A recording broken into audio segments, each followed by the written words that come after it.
Okay, so we shall just quickly begin with the presentation without wasting any much of the time because we are going to run short on it eventually. Okay, so let's begin.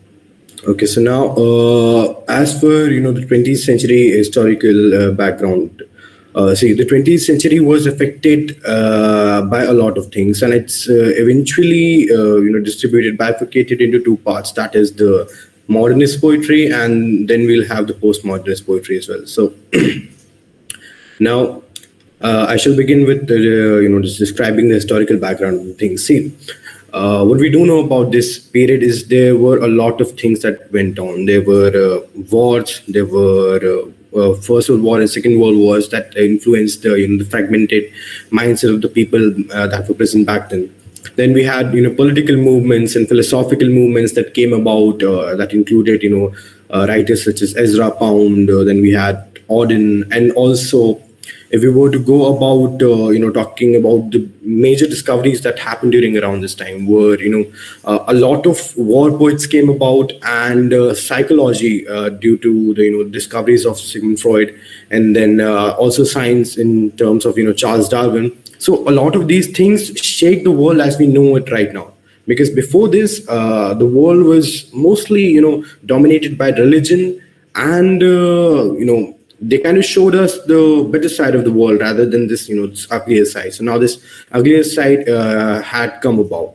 We had a lot of ideologies that came about. For example, existentialism and absurdity that directly stemmed as a result, as an aftermath of the wars. Then we had feminism that came about in this period, and writers such as Sylvia Plath, Carol Ann Duffy, and Simone de Beauvoir, Kate Millett, all of these came about during this period. Then, because of the countries becoming independent after the war, a lot of post-colonialism and multicultural strata came about as well.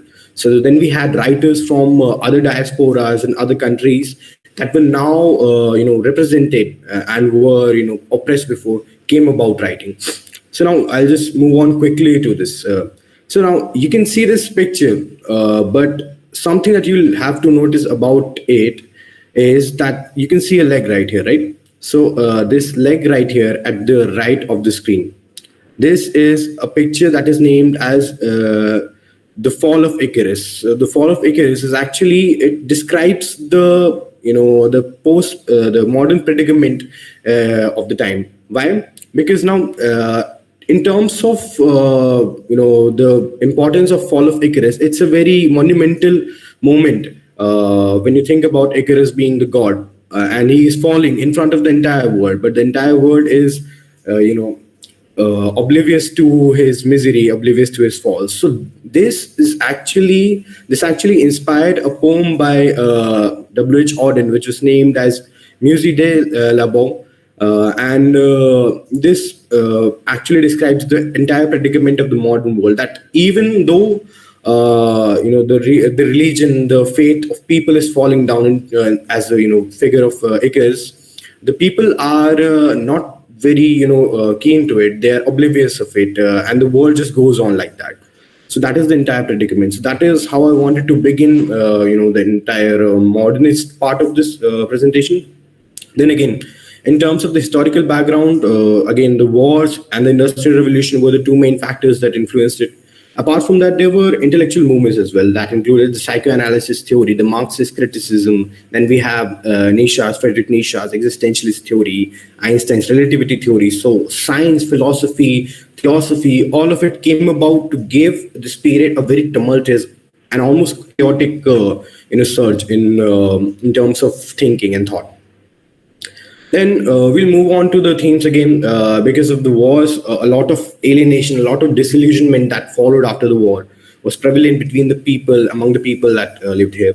Then we had critique of industrialization war. I'll just brush through it really quickly. Stylistic experiments, the stylistic elements of this period were they used a lot of symbolism and mythical illusions in terms of what Eliot and Yeats did. They used a lot of that. Objective correlative, you need to learn that term. It was it was initially given by Eliot, and it's how a poem needs to convey the ideas through something that is inside the poem, the metaphors, and not from the external. Okay. Then a lot of these poems were personal, impersonal. They were objective. They were not subjective. Okay, then forms. What were the forms? Dramatic monologue. Before this, okay, can I have a answer from your side? Which non-modern or non-modernistic or postmodernistic writer was famous for using dramatic monologue? Which poet was famous for using dramatic monologue in his works? From this age Robert or from Browning. previous? No, not from this age. Before this age. Robert Browning. Robert Browning. Yes, good. Thank you. So Robert Browning used dramatic monologue, and that was in the Victorian period. And now, during the modern period, they revived the older art forms, older forms of poetry, such as dramatic monologue, because now the characters of the poetry, or the mouthpieces of these poets, were the people or were the characters that were fragmented from inside, and therefore, for them to convey the inner psyche, a dramatic monologue was an effective art form. Then we had free verse, of course, because it's a modern style. It wouldn't constrain itself to the normal structures. We used to see a lot of war poetry and imagism. Imagism, it was given by Ezra Pound, if you must have noticed. Okay, now I'll just move on to the poets. The first poet that we have is Yeats. The three things that you need to remember about him is that he founded the Abbey Theatre in 1904, and he won the Nobel Prize in 1923. And it was for his inspired poetry. Now, he was Irish, and he's known for Irish Renaissance as well. Moving on to what were the main works of Yeats. So there are a couple of poems that you might have read of him. The Lake at Isle of Innisfree, I think that is something that you might have read. Then again, Sailing to Byzantium. And see, there were like three periods in terms of what Yeats do. The early phase, it talked about the Irish, the Celtic mythology, the Celtic legends. So because of him being an Irish, he was very much inspired by these nationalistic sentiments. So he used to talk about a lot of Irish and the Celtic mythological elements in this poetry. Then in the middle phase, he wrote about this political strata, because he was related closely to the Irish Renaissance at that time, and therefore it kind of reflected his nationalistic sentiments. Then in his latter phase, he was inspired by a lot of different theologies and a lot of different philosophies around the world. That included even the Hindu mythologies and different mythologies. So that kind of was reflected in his work as well. So if we were to talk about his important poems, the Eastern 1916 is an important poem, and there's this line from this that a terrible beauty is born. Then we had the Winding Stair. Again, it's a very philosophical kind of poem. You could see a lot of allusions in his poem, whether it's from Japan, whether it's from India. Moving on to his stylistic features, he used laws of symbolism, as I've taught you, because mythology was an important element in his works. Then we have political and nationalistic themes. In his middle period, he talked a lot about the nationalistic movement in Ireland. Occult and mysticism, of course, when you're inspired by religion, you would take that part of it as well. Now, moving to the second writer, I think we all know this guy, Mr. Eliot. He was initially born in US, but then he became the symbol. Then he moved to the UK. He was inspired by a lot of French writers as well, and he was a very erudite, very prudent guy, almost like a geek, if I may. And his major works again, the love song of Alfred Prufrock. So now this poem is actually has a sort of like an existentialist undertone in it, and the protagonist of this poem is actually sort of like a mouthpiece to Mr. Eliot as well. A guy who does not find any place in his society, in this world, and the themes of it, the undertones of it are very dark in a way. Then we have Wasteland. What you do need to remember about the Wasteland is what are the 5 sections of the Wasteland. The first one is the burial of the dead, then the game of chess, the fire sermon, death by water, what the thunder said. See, What was Eliot famous for? His references, his allusions, because he was a very well-read guy. He had read, almost all the mythologies, almost all the philosophies that you could, come up with. So that was reflected a lot in his poems. There's this famous line from The Wasteland: April is the cruelest month. I think I can, second that, considering how hot it is right now. Yes. So then we have some of his other major works. From here, you need to remember the four quatrains. So now these four quatrains, there are a collection of poems, four poems, and these are the name of the poems: the Burnt Norton, East Coker, the Dry Salvages, and the Little Getting. Okay. So initially, he used to write a lot in a symbolist way, in this existentialist dread. Then he later moved on to the Christian imagery as well. In terms of what were the stylistic features, is again fragmentation. He used, a lot of enjambments. He used a lot of illusions, references, and the structure was non-linear. That is what is reflected in the four quadrants. It goes back in time, and that is the entire idea. I have a question right here from you people. Which of the novel from the Indian diaspora was inspired by the four quatrain by T.S. Eliot? This the structure of the novel. Can you name the novel if you have read it? It was by Bharti Mukherjee, if I'm not wrong. That is the clue for you. I think it's a bit of a complicated question if you haven't, read Indian literature so far. I'll give you the answer. The novel is Clear Light of the Day, and it was inspired by the non-conventional flashback technique that was used by T.S. Eliot. So it talks about the story of a family, and it is also the conducted in four halves of it. So now, then again, moving on to a main thing. Now we have Mr. Rodin. The picture that I displayed in the first or second slide, it inspired this poem that is Sir, called. sorry to interrupt you. Can Okay. you please put the PPT on full screen? And also, isn't Clear Light of the Day a novel by Anita Desai? Like, I just. Yeah, I think that is what I said. That I might be wrong about the writer, but the novel was Clear Light of the Day, as far as I Okay. remember. ठीक है ठीक है ठीक है. Thank you, sir. Sorry to interrupt. Yeah. Okay. Thank you. And thank you for correcting me, because I was not entirely sure of who wrote the novel, but yeah, Clear Light of the Day was inspired by the four quadrant. If you were to read it, that is something you'd discover. Okay, I'll put it on the full screen. Now, Mr. Auden. Mr. Auden again was English and American both. He was inspired by T.S. Eliot, his contemporaries. Initially, he wrote a lot in this kind of this fragmentic style, and later he moved on to the Christian imagery as well. I think a lot of these writers go about becoming religious at the end of their life. His important poems, I think you must have read this one, "The Shield of Achilles." Talks about Cold Wars, and the title of the poem, it critiques war and modernity.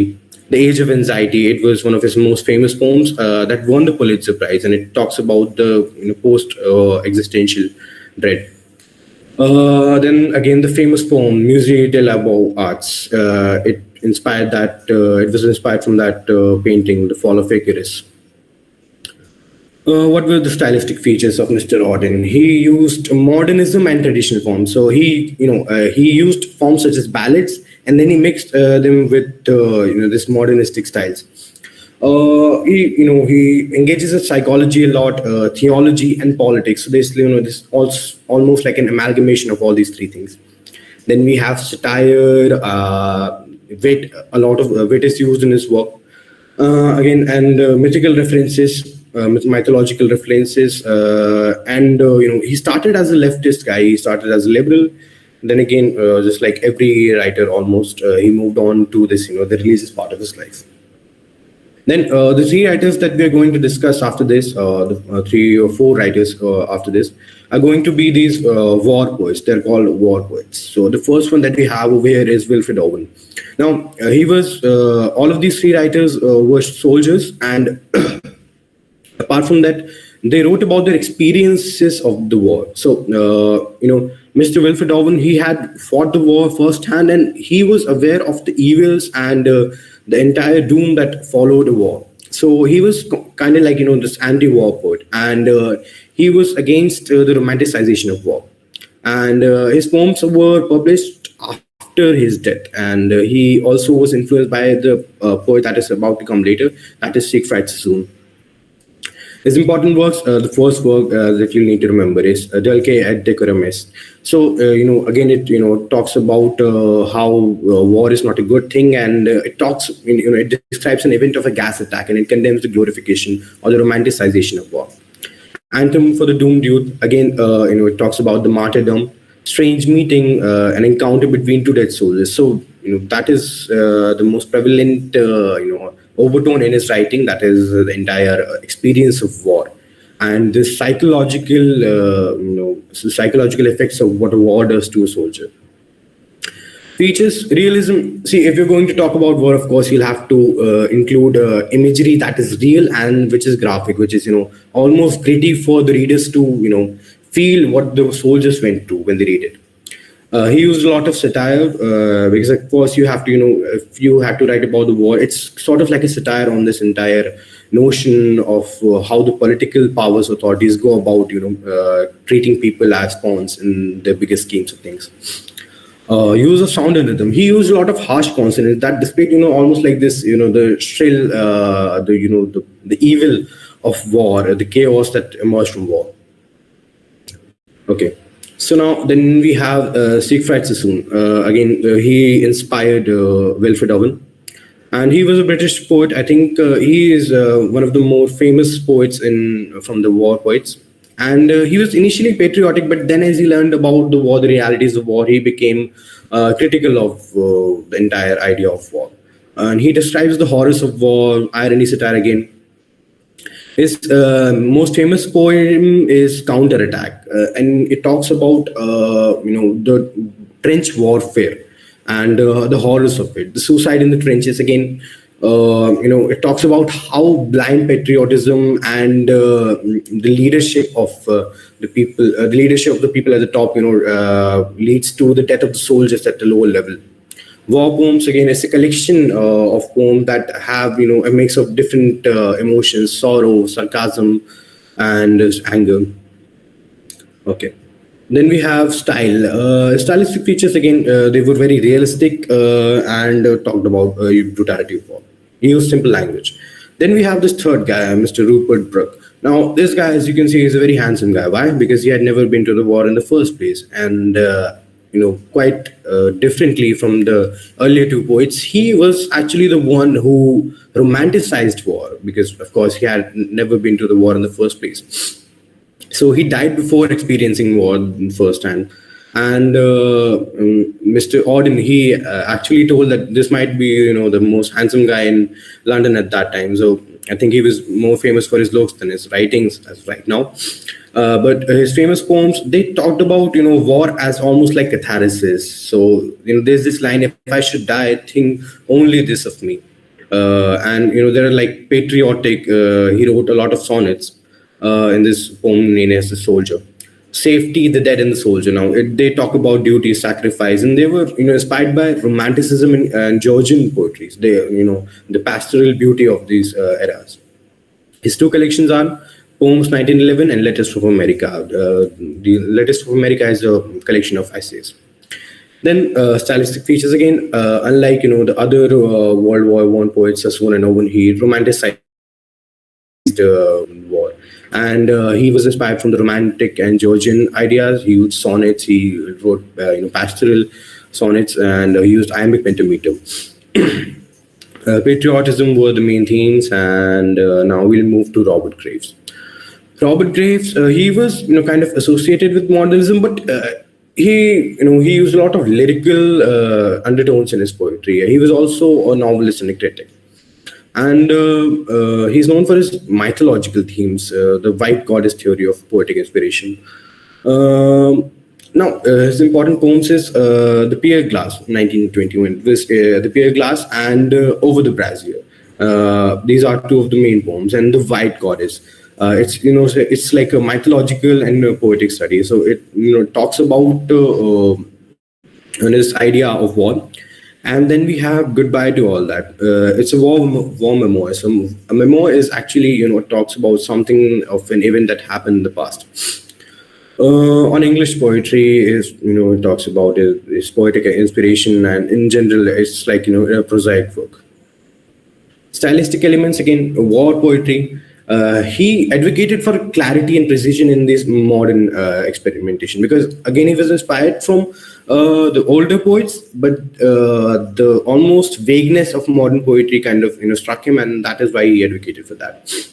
The white goddess concept, it talks about the divinity and poetic inspiration, how women can be the poetic inspiration.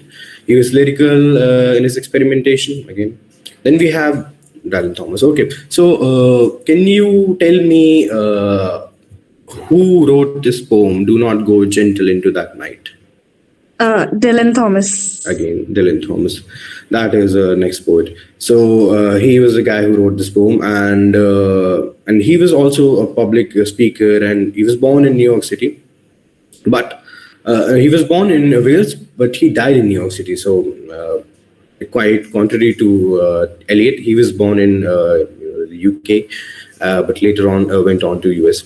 So he is known for his imagery and the kind of musical tone in his poems, the kind of wordplay that is used in his poems. And he used to drink a lot, and that is why he kind of died really early. Okay, so again, his famous poems include Death and Entrances, is the most famous collection of his, and talk about wars, mortality, memory. Do Not Go Gentle into the Night. It was written in 1951, and it's like the title of the poem is Villanelle, and it's like this plea against death, and kind of like the other writers that have written before him, almost like Emily Dickinson, Robert Browning. And death shall have no dominion. So I think a very prevalent theme in his writing is this, this idea of rebelling against death, and acceptance of mortality, while still at the same time fighting for an eternal life. Fernhill, Fernhill. It talks about his childhood and his observation of the nature. His stylistic features include musicality, and he had kind of this melodious, sonorous quality in his writings as well. Now I'll move to John Masefield. Now John Masefield, he was the poet laureate of UK in 1930. Actually, when I put the screen on small, I kind of want to highlight a couple of things, which is not possible when I put it on full screen. So I might switch from full screen to this entire thing. But yes, that is the entire point. Okay, we'll move on to John Masefield again. He was a sailor, and a lot of his works were inspired by his travels across the world. Yes, and he wrote narrative poetry. His diction, his vocabulary was very simple. Imagery, a lot of it was used, and he was a poet laureate from 30s to 67. So he had been a laureate for almost like 37 years. Okay. So now his major work, Saltwater Ballads. Again, being a sailor, he talks about sea a lot. That includes poems such as The Sea Fever, I Must Go Down to the Seas Again, and it talks about the imagery of the ocean, the maritime imagery. Everlasting Mercy. It's a long narrative poem, and it's written in the language of the common people, the colloquial language. Then we have The Rain at the Fox. It talks about the fox hunt, and it talks about the rural England. So a lot of imagery from the rural England, the countryside of England, is displayed in his poems.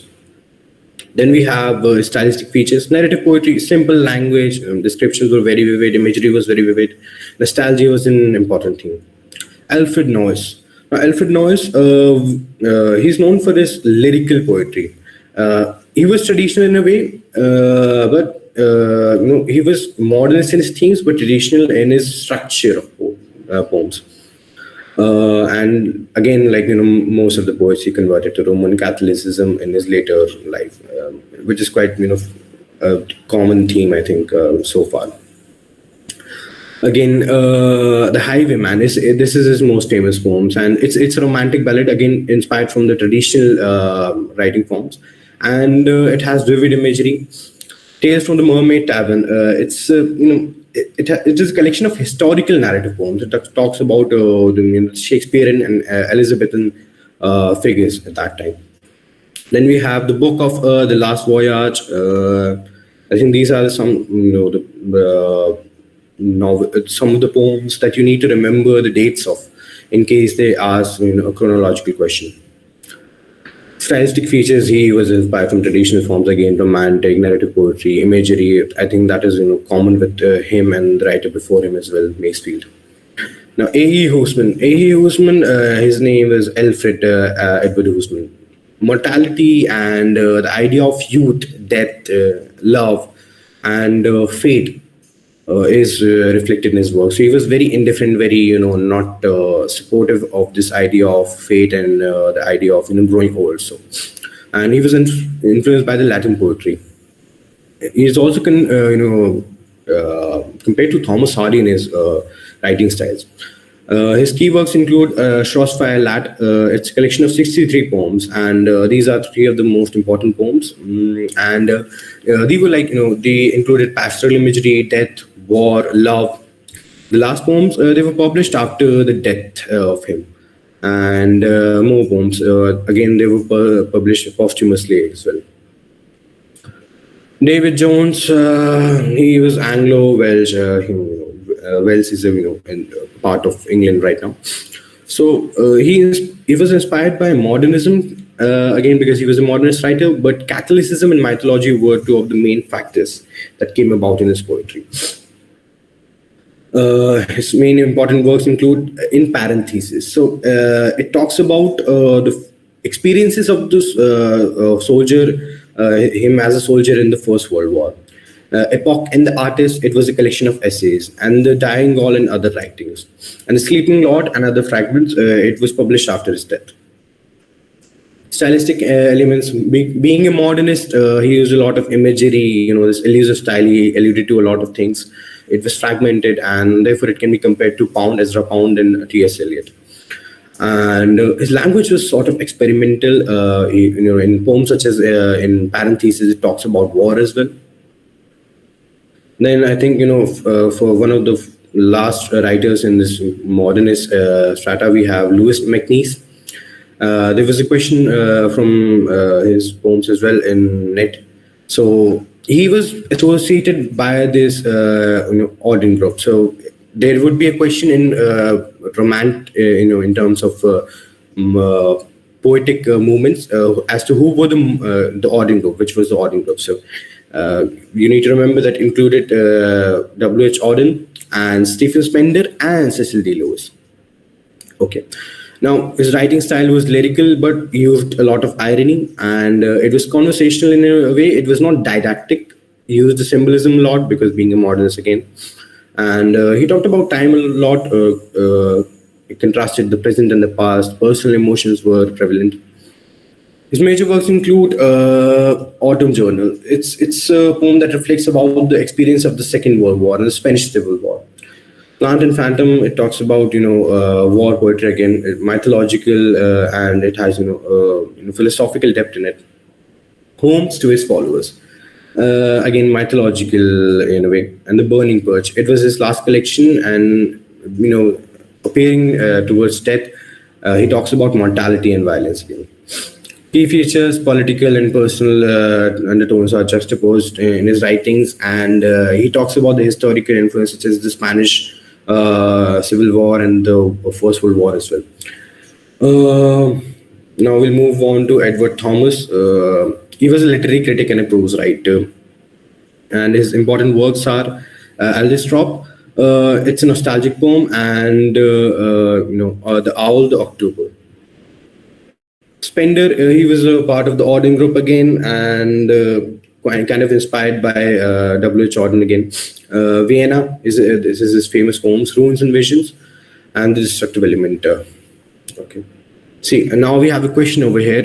We need to, match as to who were the writers of these poems. So we have over here the list one and list two. So we have Stephen Spender, Auden, Masefield, and Edward Thomas, who were the writers of this poem. So I think as far as now we have discovered that Stephen Spender was the one who wrote.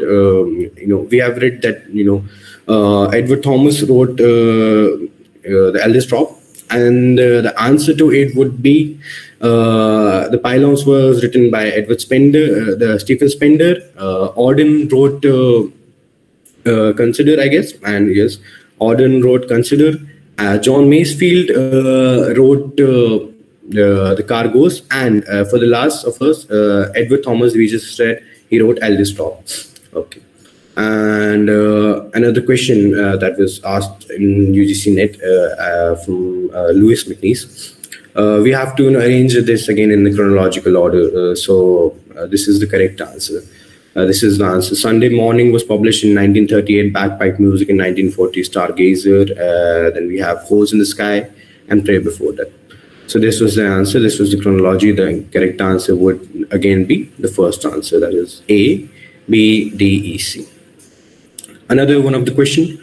We have to arrange Yeats's poems in this chronological order. It was one of the recent questions, actually. I think it just came last year or in this Jan exam, I think. So the correct order of it would be C. The second coming was published first, and then we have Among the School Children. Adam's Curse, it talks about, Adam and Eve. And the Wild Swans at Cool, it talks about the pastoral imagery. So this is the entire answer. The fourth is the correct option. That is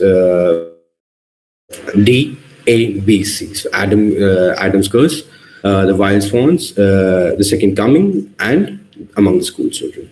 Now, see, in terms of what we could go about reading is this postmodernist idea of poetry is, these poems, they were different from what the modernists wrote in terms of how they utilized the classic techniques. See, now the wars were over, and the influences at this time were different. The psychological warfare, psychological turmoil was prevalent. Now, these figures, they might remind you of something. Can I ask you, what does the first image remind you of, and what does the second image remind you of? And what would they inspired be from?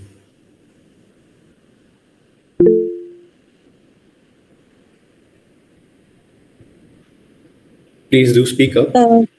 Both of them are paintings. The first is the Starry Night by Vincent Van Gogh. I mean, obviously, it has been edited and changed. And I think it's like, I'm not sure, but is it work of like Dadaism or some surreal, like it has been obviously edited. And the second painting is the Mona Lisa by Leonardo da Vinci. Yeah. So, see, you were almost correct. So now this first painting, it's painted in the art style of Vincent Van Gogh's Starry Nights. And the second is inspired from Mona Lisa. While the first also had a Lord of the King reference, Lord of the Ring reference. This is the Eye of Sauron. And see, so this is the idea. Now, Lord of the Ring was rather, a modernist work, and again, the art style that is used in the editing of Mona Lisa is sort of modern. So what is this technique called? This technique is called pastiche. When you use amalgamation of something of a classicist work, something that is classic, that is already well defined, established, and then you blend the elements of it with something modern. So that is something that was really prevalent in terms of literature and art in general in the postmodernist era, and that is why I use these poems as to describe what was the current the backdrop of postmodernist era. Okay, so we'll talk about the historical background again. The Cold War, existentialism. These ideas were already prevalent back then. So now the entire thing was there were a lot of voices that came about during this era, because there were a lot of ideologies that came about as well, because there was feminism, there were the LGBTQ themes, then we had the post-colonialist experiences, and the environmental concerns were addressed in these poems. So the diaspora from other countries as well, the immigrant voices, they also contributed to this kind of poetry a lot.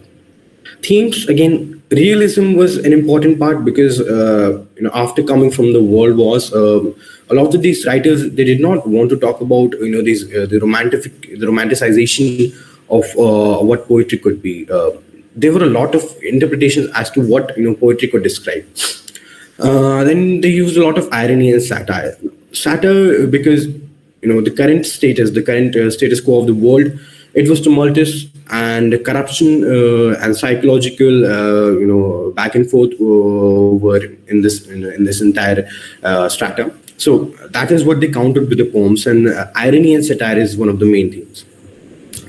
Violence and nature. So nature, because a lot of environmentalist concerns were addressed in these poems. So violence and nature is an important part of it. Now, I might remind you that I haven't added the important American postmodernist poets in there, because we had poets such as Sylvia Plath and Allen Ginsberg as well. But to keep it strictly British, I haven't added those. I might send them later as a PDF in the group. So keep a lookout for that. But right now we'll only discuss about the British poets, the postmodernist British poets. What were the forms that they used? Confessional poetry was a very prevalent form, again, in the writings of Ted Hughes and the writings of Sylvia Plath. They made confessional poetry a lot famous. And if we were to talk about Indian writers, Kamala Das used a lot of confessional poetry again. Experimentation. Prynne, J.H. Prynne, he was a professor and writer. He used a lot of unconventional structures and layouts in his poems. Then countercultural. Counterculture, the entire political scenario and the common culture, the mass culture, it was opposed by these poets in their poems. Now, what are the differences in modernist and postmodernist poems? While the modernist poetry was, as a reaction to the industrialization in World War One, the postmodernist poetry was inspired by World War II and post-colonialism, the consumerism, the mass culture. It was, against that. I'll just describe it in brief. The forms that we used were free verse, dramatic monologue in terms of what the modernists did. But the postmodernists, they used hybrid forms again, inspired from the classicists, then amalgamation of the newer works, the newer ideas. The narratives were rather personal. Confessional poetry was very prevalent. Tone was intellectual. In the modernist poetry, they were very objective, almost. They were impersonal. But in terms of postmodernists, again, they moved to this sort of conversational tone, this personal tone. Okay.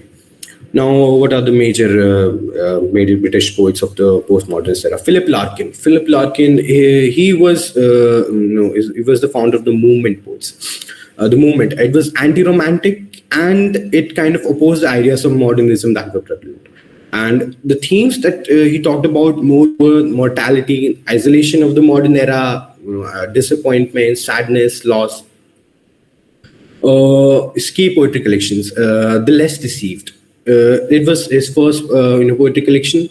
And then we have the Whitsun Weddings. It was it focused on England after the war. It talks about the realism in the society. The High Windows. It's a very starkly empty poem almost. Empty as to describe the theme of the death in it. Then we have the stylistic features of him. His tone was very plain. There were no lofty, no elevated tones. They were very plain. They were very stark, and it kind of reached the audience more easily. Realism and anti-romanticism, again, because of the ideas and the themes that he talked about in his poems were very realistic. So was the language as well. He used the traditional meter though. He used quatrains, regular stanzas, and used symbolisms as well. Then we have Ted Hughes. I think we wouldn't like that guy a lot. I have this question again. I think a lot of people might know, but who was Ted Hughes associated with? Which of the famous poets of the postmodern era was he associated with? Plath, Sylvia Plath. Yes, yes, Sylvia Plath. So this was the guy. He is the one to blame when when we think about the mental state of Sylvia Plath. I think a lot of he was the muse of Plath for better or worse. So yeah, Mr. Ted Hughes. He was a British poet, and when Plath went to the UK to for education and or whatever, she got entangled with him, and then they had a love affair, and then betrayal, and that's what led to a lot of bigger poems in terms of what they wrote. Now, he talks about violence and nature, and again, the confessional undertone is very prevalent in his works as well. And he talks about the primal, the almost brutal forces of nature. His key works are The Hawk and the Rain. It talks about the raw power, the villainous, the evil kind of power of nature almost. Then we have Woodrow. So Woodrow, it's a poem that you need to remember. It's experimental in its style, and it talks about prose and poetry. It blends the two. As again, the postmodernist style, it blends the two, the prosaic style and the poetic style as well. Then you have Crow. It has sequences, dark sequences that talk about creation and chaos. Then we have Cave Birds and Birthday Letters. Birthday Letters, it's a collection of letters that he wrote to Sylvia Plath, and it talked about Sylvia Plath and his relationship. Stylistic features. He talked of nature as a very powerful, as an almost brutal force. Violence was a prevalent, a very far-fetched theme. Then we have the archetypal elements. He was inspired by folklore, the archetypes, the myths of their eras. Free verse and rhythms. He used a lot of free verse because he blended the prosaic style and the poetic style. Death was a prevalent theme. Psychological, again, when we talk about confessional poetry, a lot of psychological know-hows are associated with it. We have Seamus Heaney. So Seamus Heaney, he was Irish, and he won the Nobel Prize in 1995 for works of lyrical beauty and ethical depth. And after Yeats, is considered one of the most important and probably the most famous Irish poets. Again, being an Irish, a lot of nationalistic sentiments were in his poetry, the Irish history, memory, nature, and he emphasized, asserted his Irish identity a lot. His major works are Death of a Naturalist. It was his debut collection, his first collection, and talks about his experiences as a child in Ireland, the rural life of Ireland, the countryside. Door into the Dark. It talks about memory and heritage, not Northern Ireland. It talks from the mythology of the Vikings, the Celtic mythology again. Then we have the Hall Lantern. The Hall Lantern, it talks about imagery, the symbolic imagery, and it has philosophical and moral undertones. Beowulf. See, we know about Beowulf as a very older epic, but it was a translation of the Old English epic. He translated that, and the Spirit Level, it was published after he won the Nobel Prize, and it talks about he talks about how his reaction to winning the Nobel Prize, balance and renewal, and how after winning this prize he needs to renew himself as a poet. Stylistic feature, I think myth, traditional forms, archetypes, metaphor, lyrical quality, musicality, influence of the Irish landscape. These are the prevalent features in his writings. Then we have Donald Davy. So Donald Davy, he used traditional poetic forms, and then he experimented with the modernistic ideas as well. And he was influenced by Dryden and Alexander Pope. So the Augustan period, he was inspired by these poets as well. So although he was inspired by these traditional poets, a lot of his work moved towards the modernist era in terms of what he used as the subject matter. His poetry collection includes Brides of Reason. See, it has a formal style again because he did not encourage the modernist obscurity. As to there being no particular structure of what a poem could be. So it's very precise in his writing. A Winter Talent again, it has a restrained tone and it talks about morality. The Essex poem, Essex is a place in England, and it's a county in England, so it talks about the English landscapes and tradition, the nostalgia associated with it. To Scorch a Freeze, and it's experimental, and it talks about religion and moral issues. Stylistic features, because he was inspired by the neoclassicist Dryden and Pope. Again, his stylistic features include precision, and just like the Augustan influences were there. Meter and rhyme, they were very constrained. He did not go about using, for obscure things such as the free verse. Landscape, natural imagery, that was prevalent in his writings. Then we have him as a critic. I think that is something that you will, read. But again, the main points are that he was against romantic idea of poetry. He valued traditional forms. He was inspired by the Augustan writers. That's it. We have Roy Fuller. So Roy Fuller was a novelist, and he also worked as a solicitor, as a lawyer. So he was also the member of the movement. I'll switch the screen to the smaller version. So the movement is you need to remember the poets that were associated with the movement poetry. They included Philip Larkin, Kingsley Amis, Roy Fuller. We have already talked about Philip Larkin before this. He was influenced by the Second World War and him as a lawyer, and he was also leftist in his ideology. So, A Lost Season, it was war poetry that talks about the Navy. Then Epitaphs on Occasion, again, the disillusionment that comes after the war. Brutus's Orchard, and it talks about, his personal themes.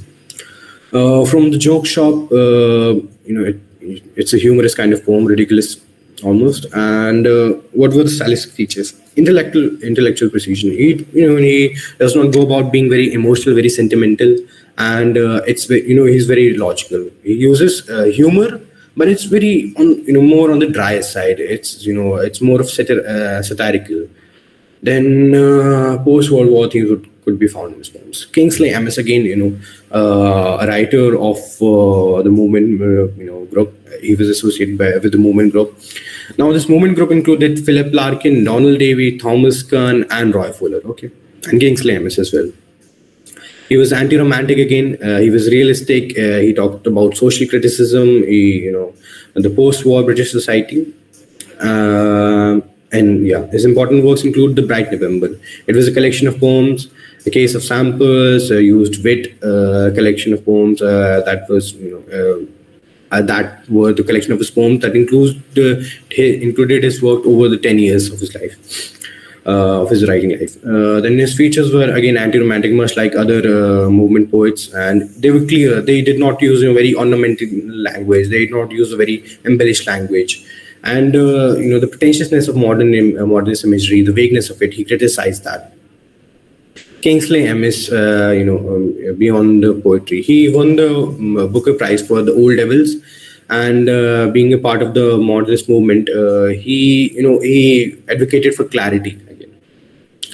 John Wayne, he was also associated with the movement poets, and he was influenced by Hardy and Lawrence. Realism, romanticism, anti-romanticism could be found in his life, in his poems, and Mixed Feelings. It was his first collection of poems.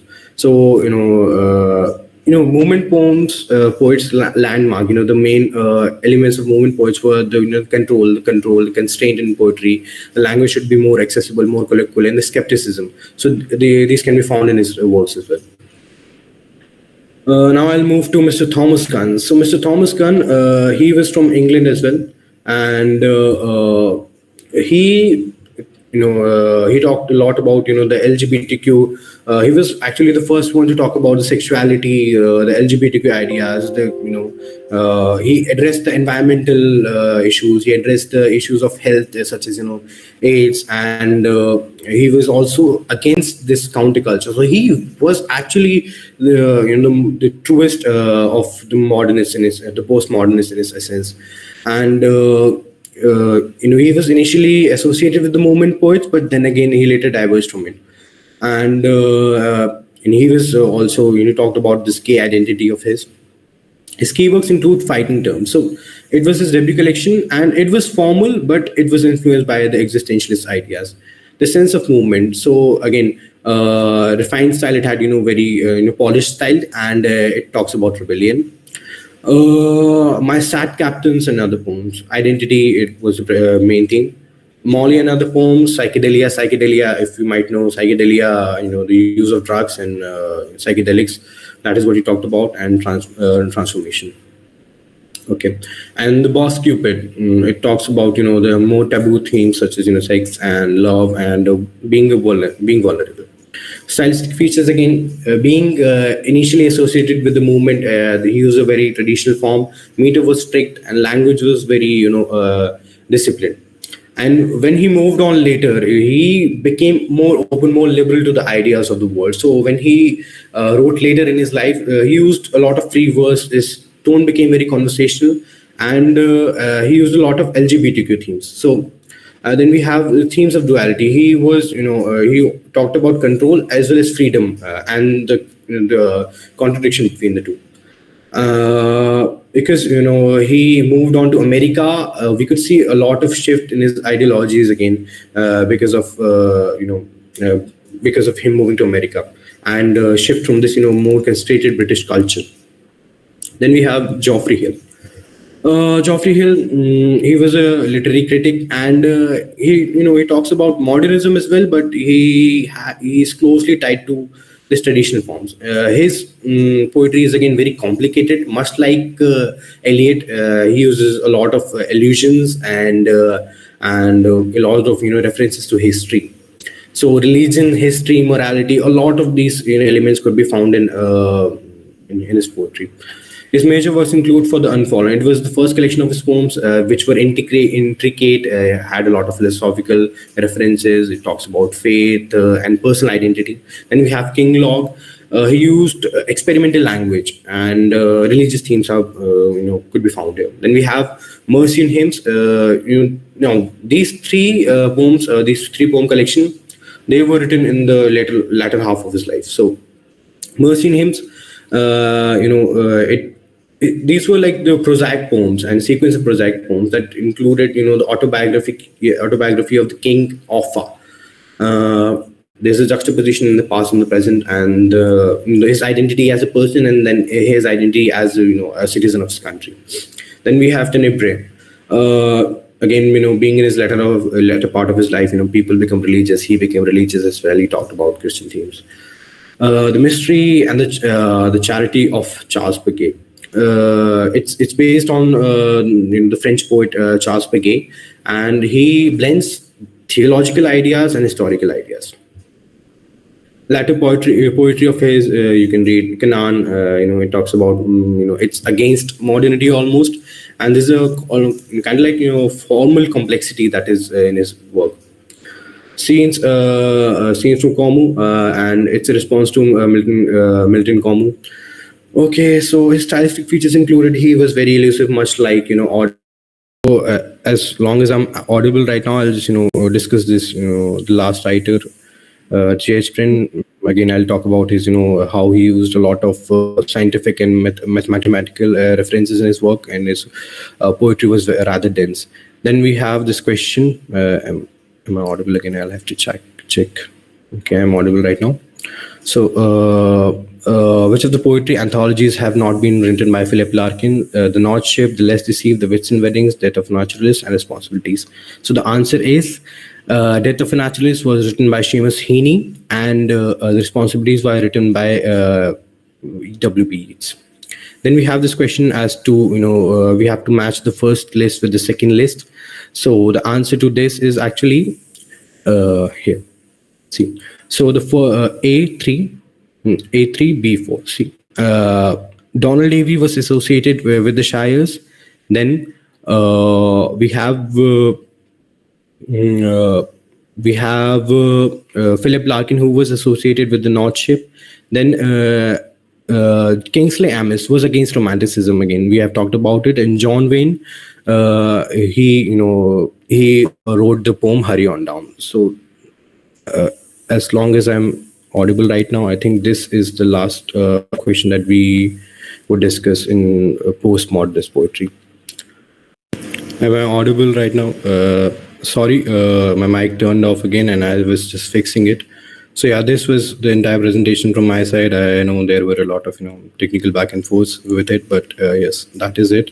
So I'll be closing this session now. Thank you for hearing me out and going about this entire technical back and forth. So that was all from my side, and I'll share the PDF in this group as well. Thank you.